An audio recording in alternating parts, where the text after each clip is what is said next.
So we can take comfort in knowing that.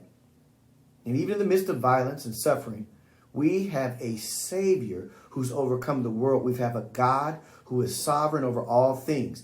That's including violence. That's including suffering that we encounter. It doesn't mean that we're not going to feel pain or sorrow, but it does mean that we can trust in God's divine protection and God's divine plan. In Romans 8:28, we read, and we know that all things in God work for good for those who love him and been called according to his purpose.